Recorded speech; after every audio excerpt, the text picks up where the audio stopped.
নতুন আরেকটি সকালে আপনাদের স্বাগত। নতুন সকাল মানেই নতুন তথ্য, নতুন স্বপ্ন আর নতুন অসংখ্য গল্প। নতুন এই সকালে শুভকামনাতেই শুরু করছি আজকের সকাল। শুভ সকাল, আমন্ত্রণ কেওএসটির নিবেদিত সকাল 24-এ। আজ রবিবার 24 ভাদ্র 1431 বঙ্গাব্দ এবং 8 সেপ্টেম্বর 2024 খ্রিস্টাব্দ। আপনাদের সাথে রয়েছে আমি সারিকা তাবাসসুম। দর্শক, দীর্ঘদিনের স্থবিরতার পর আজ শুরু হচ্ছে রাজশাহী বিশ্ববিদ্যালয়ের ক্লাস ও পরীক্ষা সহ একাডেমিক কার্যক্রম। এ বিষয়ে আরও আমরা জানবো। এই মুহূর্তে রাজশাহী থেকে যুক্ত হচ্ছেন সহকর্মী আবরার সাহেব। আবরার সাহেব, শুভ সকাল। এই যে দীর্ঘ বিরতির পর আজ রাজশাহী বিশ্ববিদ্যালয় আবার সচল হতে শুরু করেছে, শিক্ষার্থীরা আসতে শুরু করেছে কিনা, একাডেমিক কার্যক্রম শুরু হওয়ার বা কিংবা পরীক্ষাগুলো যে বাতিল হয়েছিল সেগুলোর কি অবস্থা, কিছু জানতে পেরেছেন কিনা?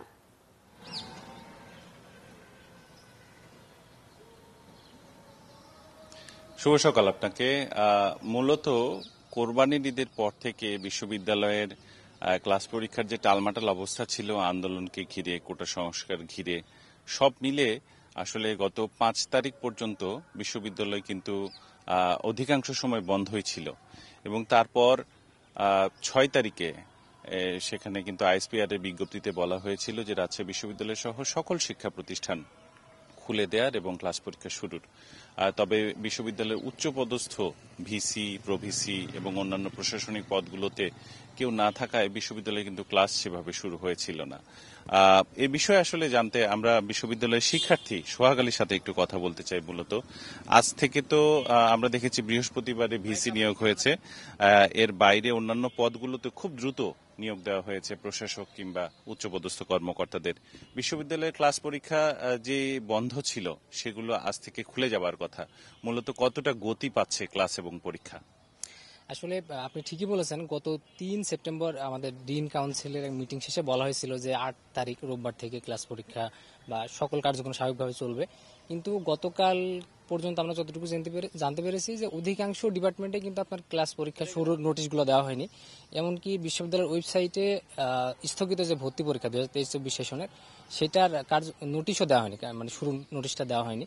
সব মিলিয়ে আমি যতটুকু জেনেছি যে আজকে ভিসি স্যার মিটিং করবেন ডিপার্টমেন্টের চেয়ারম্যান, ফ্যাকাল্টির ডিন, তারপর ইনস্টিটিউটের পরিচালকদের সঙ্গে।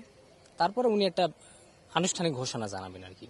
আমরা তো শুনেছি 5 তারিখ থেকে বিশ্ববিদ্যালয়ে একেবারে চালু, 6 তারিখ থেকে চালু হওয়ার কথা। শিক্ষার্থীদেরও হল খুলে দেওয়া হয়েছিল। হলে কতজন শিক্ষার্থী এসেছিল বা তারা আসলে ক্লাস পরীক্ষা না হতে ফিরে গেছে কিনা?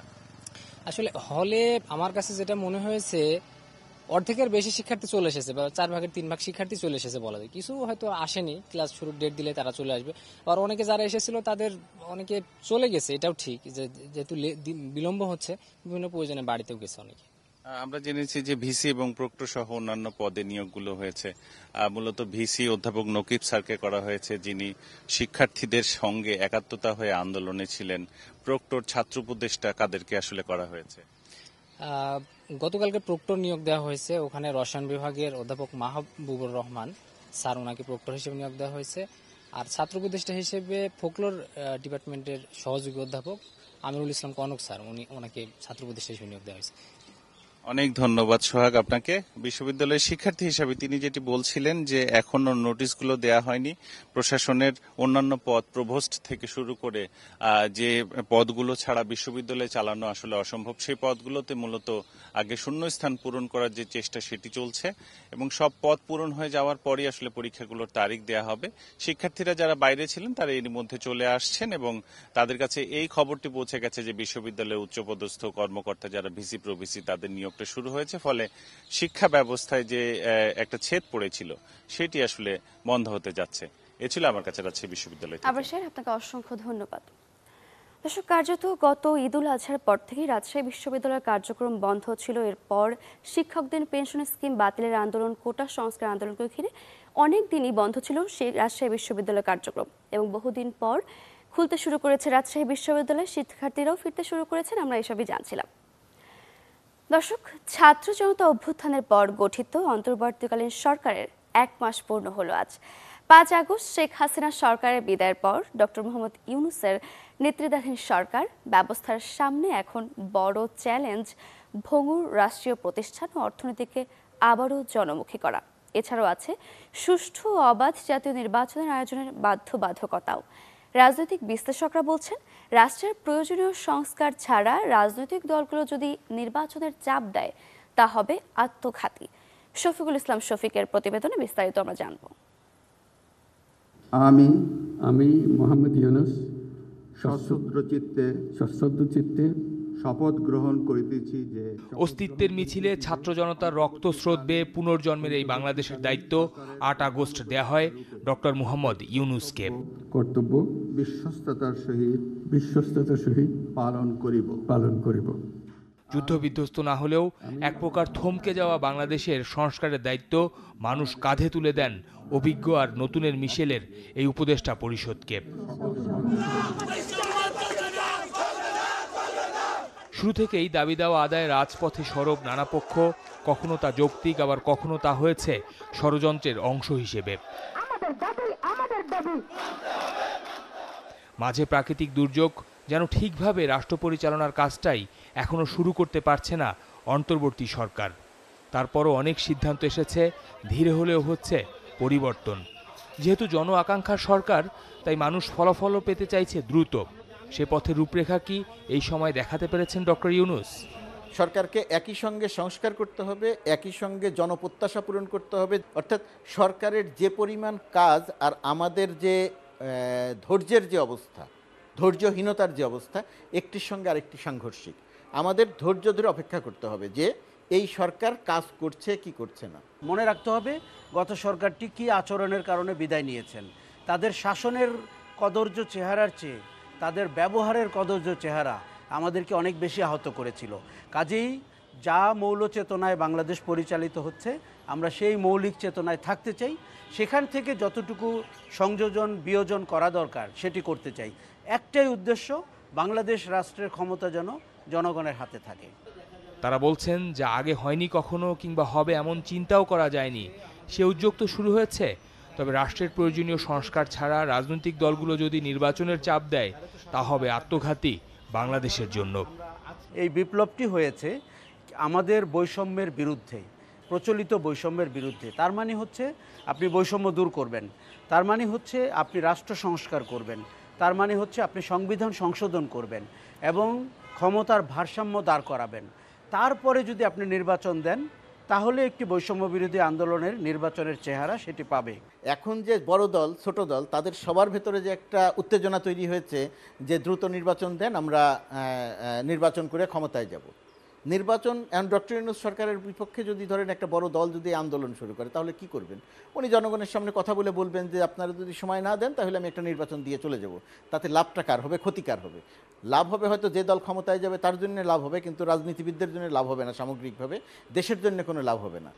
তাদের ভাষ্য, স্বাধীন সার্বভৌম দেশ হিসেবে প্রতিবেশীদের কাছে আত্মমর্যাদার জানান দেওয়ার যে মানসিকতা দেখিয়েছে বর্তমান সরকার, তা প্রশংসনীয়। শফিকুল ইসলাম সবুজ, চ্যানেল 24, ঢাকা। দর্শক, আয়োজনে এই পর্যায়ে আমরা পত্রিকার খবরগুলো দেখে নেব। হাতে রয়েছে প্রতিদিনের মতোই কয়েকটি পত্রিকা। আমরা শুরুতেই সমকালের শিরোনামগুলো দেখে নেব। সংস্কারের একাধিক উদ্যোগ বাস্তবায়ন বড় চ্যালেঞ্জ, প্রশাসন ও পুলিশে খোলনচলে পরিবর্তন। সংবিধান সংশোধন ও তত্ত্বাবধায়ক সরকার পুনঃপ্রতিষ্ঠার উদ্যোগ। ব্যাংকিং খাতের সংস্কারে গঠন করা হবে কমিশন। প্রয়োজনীয় সংস্কার করে যৌক্তিক সময়ের মধ্যে জাতীয় নির্বাচন অনুষ্ঠানের চাপ। একদিনেই পালিয়ে 500 রোহিঙ্গা বাংলাদেশে, অপেক্ষায় আরও 40,000। মিয়ানমার থেকে একদিনেই গতকাল শনিবার বাংলাদেশে ঢুকে পড়েছে অন্তত 500 রোহিঙ্গা।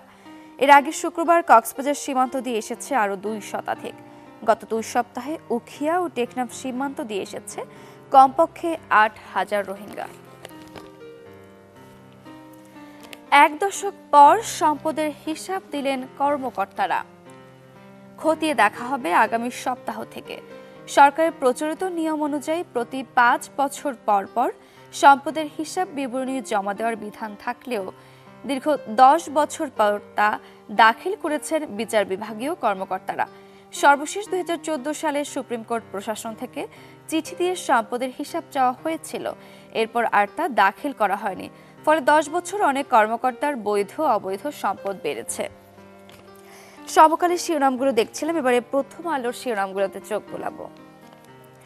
স্থবির অর্থনীতি সচলের চেষ্টা। লুটপাটের শিকার একটি অর্থনীতিকে গতিশীল করতে বেশ কিছু উদ্যোগ নিয়েছে ডক্টর মোহাম্মদ ইউনূসের নেতৃত্বাধীন অন্তর্বর্তী সরকার। অন্তর্বর্তী সরকারের 1 মাস আজ। অর্থনীতিতে নতুন নেতৃত্ব, অর্থনীতির প্রকৃত চিত্রের শ্বেতপত্র প্রকাশের উদ্যোগ, বাংলাদেশ ব্যাংক গভর্নর নিয়োগ, এস আলম মুক্ত ব্যাংক খাত। এই 1 মাসে যা করেছে সরকার তা দেখানো হয়েছে এখানে, আমরা বলছিলাম। পাশাপাশি নতুন বাংলাদেশ গড়ার জন্য সংস্কারের সময় দিতে হবে বলেছেন আসিফ নজরুল। ছাত্র জনতার অভ্যুত্থানে আওয়ামী লীগ সরকারের টানা 15.5 বছরের শাসনের অবসান হয় গত 5 আগস্ট। 8 আগস্ট গঠিত হয় ডক্টর মোহাম্মদ ইউনূসের নেতৃত্বে অন্তর্বর্তী সরকার। সেই সরকার আইন, বিচার ও সংসদ বিষয়ক মন্ত্রণালয়, প্রবাস কল্যাণ ও বৈদেশিক কর্মসংস্থান মন্ত্রণালয় এবং সংস্কৃতি মন্ত্রণালয়ের উপদেষ্টার দায়িত্ব পেয়েছেন ঢাকা বিশ্ববিদ্যালয়ের আইন বিভাগের অধ্যাপক আসিফ নজরুল। প্রথম আলোর শিরোনামগুলো তো আমরা দেখছিলাম। প্রথম আলোর পরে আমরা কালের কণ্ঠের প্রধান শিরোনামগুলোতে চোখ বুলিয়ে নেব এবারে। ডলার সংকটে দিশা অফশোর ব্যাংকিং, প্রবাসীদের সঞ্চয়ের আধার। অফশোর ব্যাংকিংয়ে বাংলাদেশের যাত্রা শুরু হয় 1985 সালে। কার্যক্রম পরিচালনা করছে 42টি ব্যাংক, 63টি ইউনিটের মাধ্যমে। আমানত প্রায় 80,000 কোটি টাকা। ব্র্যাক ব্যাংকের অফশোর ব্যাংকিং সবচেয়ে নিরাপদ। দেশের অর্থনীতিতে ডলার প্রবাহ বাড়ানো এবং প্রবাসীদের বিনিয়োগ বাড়াতে বড় ভূমিকা রাখবে অফশোর ব্যাংকিং। দর্শক, এই ছিল কালের কণ্ঠের শিরোনামগুলো। চলে যাব দৈনিক ইত্তেফাকে। তদন্তের নামে ফেলে রাখা হয়েছে 1 যুগ। চার্জশিট দাখিলের সময় পিছিয়েছে 111 বার। র্যাবের কাছ থেকে নিয়ে অন্য সংস্থা দিয়ে তদন্ত করানোর দাবি। সীতাকুণ্ডে জাহাজ ভাঙা কারখানায় বিস্ফোরণ, 13 শ্রমিক অগ্নিদগ্ধ। সীতাকুণ্ডে জাহাজ ভাঙা কারখানায় স্ক্র্যাপ জাহাজের পাম্প রুমে কাটিং কাজ করার সময় ভয়াবহ বিস্ফোরণ হয়েছে। এতে অগ্নিদগ্ধ ও গুরুতর আহত হয়েছেন 13 জন শ্রমিক।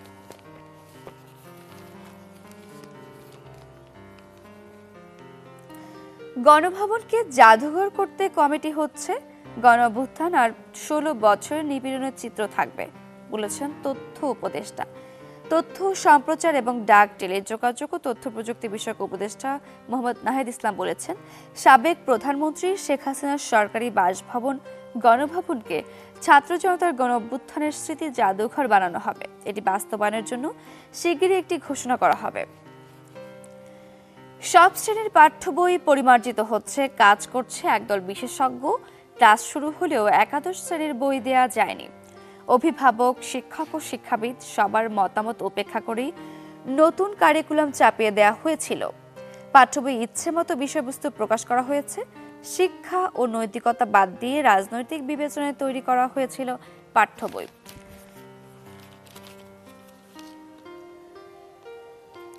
দর্শক, পাঠ্য বই বিষয়ে যেহেতু জানছিলাম, আপনাদেরকে জানিয়ে রাখি আজ 8 সেপ্টেম্বর আন্তর্জাতিক সাক্ষরতা দিবস।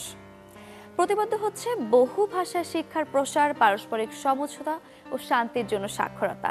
1967 সাল থেকে বিশ্বব্যাপী এবং 1972 সাল থেকে স্বাধীন বাংলাদেশে 8 সেপ্টেম্বর আন্তর্জাতিক সাক্ষরতা দিবস উদযাপন হচ্ছে।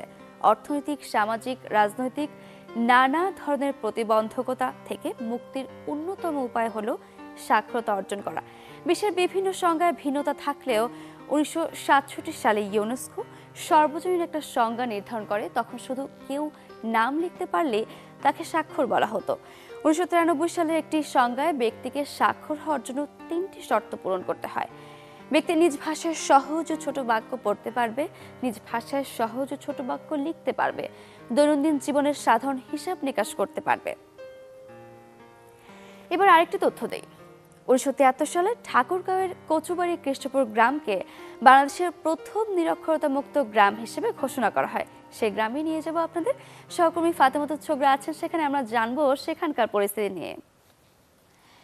ফাতেমা চোপড়া, শুভ সকাল। আমরা তো বলছিলাম কচুবাড়ি খ্রিস্টপূর্ব 1973 সালে প্রথম নিরক্ষরতা মুক্ত হয়। আসলে এখনকার কি অবস্থা সেখানকার? শুভ সকাল সারিকা। ঠাকুরগাঁয়ের সর্বপ্রথম নিরক্ষর মুক্ত গ্রাম ঘোষণা করা হয় এই কচুবাড়ি কেষ্টপুর গ্রামটিকে। আমি এখন আছি এই গ্রামটিতে। এই গ্রাম কিন্তু মূলত কৃষিজীবী সকলেই। এই গ্রামের বাসিন্দা ছিলেন মোকসেদ আলী। তিনি প্রথম উদ্যোগ নিয়েছিলেন এই নিরক্ষর মুক্ত করার। গ্রামের প্রতিটি বাড়িতে বাড়িতে গিয়ে তিনি চক এবং স্লেট দিয়ে তিনি কিন্তু সাক্ষরতা শিখিয়েছেন গ্রামের বয়স্ক থেকে বৃদ্ধ যে সকল নারী পুরুষ আছে সকলকে। তিনি পরবর্তীতে 1973 সালে রাষ্ট্রপতির পদকও পেয়েছেন এবং 2007 সালে তিনি মৃত্যুবরণ করেন। এই গ্রামটির বর্তমান পরিস্থিতি যদি আমি বলি সারিকা, এই গ্রাম কৃষিজীবী হলেও এই গ্রামের প্রতিটি বাড়িরই মানুষরা কিন্তু এখন নিরক্ষর মুক্ত এবং তারা কিন্তু শিক্ষার আলোয় আলোকিত। এই গ্রামে দুটি প্রাথমিক বিদ্যালয় এবং একটি উচ্চ মাধ্যমিক বিদ্যালয় রয়েছে এবং প্রতিটি পরিবারের বাচ্চারাই কিন্তু এই বিদ্যালয়ে আসে এবং নিয়মিত পাঠদান হয়। এই গ্রামটি ছায়া সুনিবিড় সুশীতল। এই গ্রামের মানুষরা কিন্তু শিক্ষার আলোয় আলোকিত। আমি যদি আপনাকে একটু তথ্য জানাই যে ঠাকুরগাঁয়ের মোকসেদ আলী যেই আলোটি জ্বালিয়েছিল, এখানকার বাসিন্দা এবং এই গ্রামের মানুষ সকলেরই চাওয়া যে এই আলোটি পুরো জেলায় ছড়িয়ে পড়ুক। ঠাকুরগাঁয়ের তথ্য বাতায়ন অনুযায়ী সারিকা, ঠাকুরগাঁয়ে কিন্তু এখন পর্যন্ত 23% মানুষ নিরক্ষর রয়েছে। তো যে কারণে প্রশাসনিক উদ্যোগ চায় কিন্তু সকলেই। এখানে আপনারা দেখছেন যে শিক্ষার্থীরা কিন্তু নিয়মিত স্কুলে আসে এবং তারা কিন্তু শিক্ষার আলোয় আলোকিত হচ্ছে। আমি এখন আছি এম কৃষ্ণপুর সরকারি প্রাথমিক বিদ্যালয়ে। এই গ্রামটিতে দুটি প্রাথমিক বিদ্যালয় রয়েছে যেখানে কিন্তু উপস্থিতির হার 90%। যে কারণে আপনারা বুঝতে পারছেন যে এখনো এই গ্রামের মানুষরা কিন্তু শিক্ষার দিক থেকে অনেকটাই সচেতন এবং তারা কিন্তু শিক্ষাটাকে তারা কিন্তু অনেক মূল্যায়ন করছে এবং তারা শিক্ষার আলোয় আলোকিত হয়েছে এই গ্রামটি। এভাবে আপনাকে অসংখ্য ধন্যবাদ। দর্শক, 8 সেপ্টেম্বর অন্যান্য দেশের মতো বাংলাদেশেও পালিত হচ্ছে আন্তর্জাতিক সাক্ষরতা দিবস। আমরা গিয়েছিলাম ঠাকুরগাঁয়ের কচুবাড়ি কেষ্টপুর গ্রামে। ঠাকুরগাঁয়ের কচুবাড়ি কেষ্টপুর গ্রামটি কিন্তু 1973 সালে প্রথম নিরক্ষরতা মুক্ত হয়। আমরা সেখানকার বর্তমান শিক্ষার হার নিয়ে জানছিলাম। দর্শক, এই মুহূর্তে কেউ নিবেদিত সকাল 24-এর সময় হলো ছোট্ট একটা বিরতির। ফিরছি আরও আয়োজন নিয়ে, আমাদের সঙ্গেই থাকুন। জানবো আজকে সারাদিনটি কেমন কাটবে, বিভিন্ন বিভাগগুলোর তাপমাত্রার রেকর্ড গেল 24 ঘন্টার, সেই সাথে আজকের দিনের পূর্বাভাসটিও আমরা জানবো।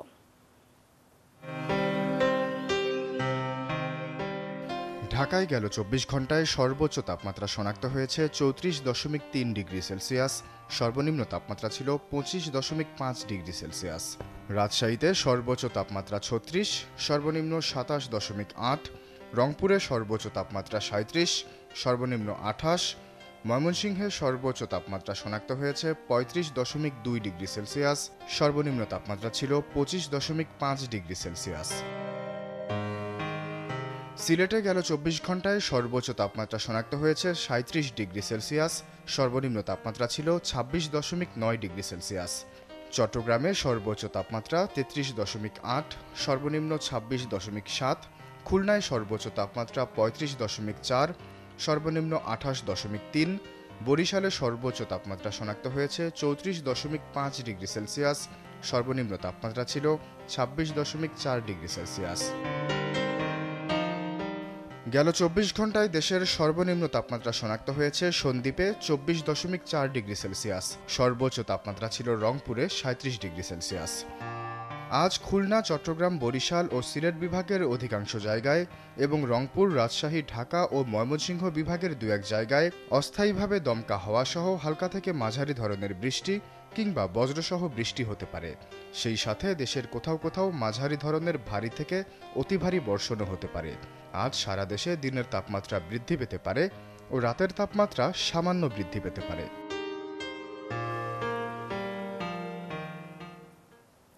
দর্শক, তবে এই ছিল কেওয়াই স্টিল নিবেদিত সকাল 24 আজকের আয়োজনে। দেখা হবে নতুন দিনে নতুন সব তথ্য আর আয়োজন নিয়ে। সে পর্যন্ত ভালো থাকুন, সুস্থ থাকুন, চ্যানেল 24 এর সাথেই থাকুন। সবাইকে আরও একবার শুভ সকাল।